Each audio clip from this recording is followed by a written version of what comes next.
Le grand direct de l'actu, Jean-Marc Morandini. Morceaux de plastique dans les conserves de légumes, fromage contaminé à la listeria, erreur d'un mois sur la date de péremption des sachets de salade. C'est un inventaire à l'après-vert peu ragoûtant que je viens de vous faire. L'enquête que 60 millions de consommateurs publient sur son site internet sur les rappels des produits est une nouvelle fois édifiante. Avec nous pour en parler, Patricia Chiropoulos, bonjour. Bonjour. Merci d'être en direct avec nous sur Europe 1. Vous êtes journaliste à 60 millions de consommateurs. On a le sentiment que ces rappels de produits alimentaires se multiplient. Est-ce que c'est juste un sentiment ou c'est une réalité ? Je pense que c'est juste un sentiment.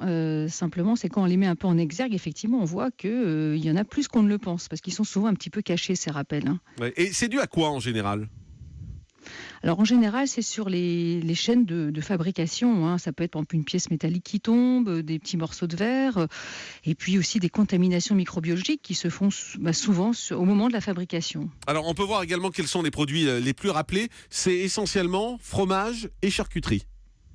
Oui, tout à fait, parce qu'en fait, on voit que dans tous les rappels que nous avons recensés, la moitié concerne des contaminations microbiologiques. Et ce sont principalement les fromages et les charcuteries qui sont concernés, par c'est Listeria, Salmonelle, Escherichia coli, enfin toutes ces petites bactéries, ces petites bêtes qui sont parfois un peu redoutables pour l'estomac. Ouais, ces derniers mois, on a retrouvé par exemple, même dans du saumon, on a retrouvé des microbes indésirables dans du saumon fumé au champ, dans des rillettes du Mans Ono, dans de l'émincé de jambon Monique Ranou chez Intermarché. Voilà, ça veut dire que tous les produits peuvent être contaminés. Et moi, je me suis toujours demandé si finalement les produits, entre guillemets, bas de gamme, les produits de distributeurs étaient rappelés plus souvent que les produits de grande marque.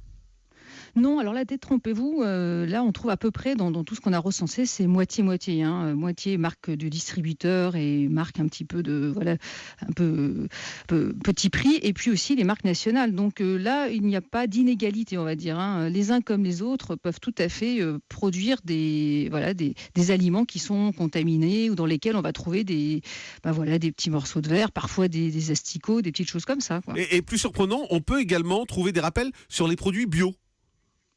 Et oui, ça n'empêche pas, bio. Alors, il y en a beaucoup moins. Donc, nous, parmi notre recensement, il n'y a que 7% des rappels qui concernent les produits bio. Mais ils ne sont pas totalement à l'abri, parce qu'en fait, il faut rappeler qu'il y a des autocontrôles sur les chaînes de production. Mais parfois, ça peut être quand même on va trouver aussi des contaminations, pourquoi pas. Mais ce qui est étonnant, des problèmes aussi de... Ouais, ce qui est étonnant, c'est qu'on trouve des produits contaminés malgré les contrôles. C'est-à-dire que cette contamination, on ne la voit pas à la sortie des chaînes alimentaires ? Alors, j'allais dire, on devrait, puisqu'il y a aussi des contrôles sur des produits finis. Mais on ne peut pas non plus, comme vous disent d'ailleurs les industriels, il n'y a pas zéro risque n'existe pas.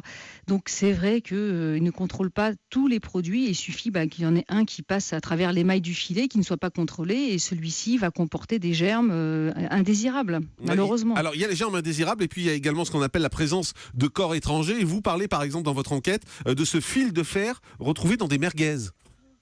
Voilà, alors là c'est typiquement, ça a suscité un rappel, tout simplement parce qu'en fait à un moment de la chaîne de production, la machine qui en fait va formater les merguez, il y avait un petit boulon défectueux, c'est ce qu'on nous a dit, nous a expliqué après, et du coup ça a produit des filaments métalliques qu'on a retrouvés et ça a occasionné en fait le rappel de près de 1000 kilos de merguez tout de même. Et vous mentionnez également dans cette enquête que ces rappels sont souvent un peu trop discrets, en particulier avec des affichettes qui sont souvent cachées dans les supermarchés. Il y a un vrai problème d'information du consommateur. On est mal informé de ces rappels.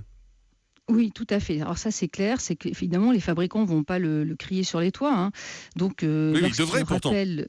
Et oui, alors lorsque le rappel est nécessaire, ils mettent des petites affichettes. Donc, ils vont vous dire, écoutez, on a quand même informé le consommateur, puisqu'il y a des rappels donc, dans des petites affichettes dans les rayons. Et puis, d'autre part, certaines enseignes sont plus transparentes que d'autres, parce que normalement, elles mettent sur leur site, c'est d'ailleurs comme ça que nous, on fait le recensement des rappels. Sur leur site, elles doivent recenser tous les jours des rappels. Par exemple, on voit que Auchan en a plus, mais parce que Auchan est assez transparent. Là, le site est bien, on va dire, est bien géré. Pour d'autres enseignes, c'est moins le cas. Donc c'est vrai que le consommateur n'est pas toujours au courant. Un mot également, parce que vous avez interrogé le ministère de l'Agriculture en lui disant, mais pourquoi, est-ce que il n'y a pas plus d'informations ? Pourquoi est-ce qu'on ne sait pas plus quels sont ces produits rappelés ? Qu'est-ce qu'on vous a répondu ?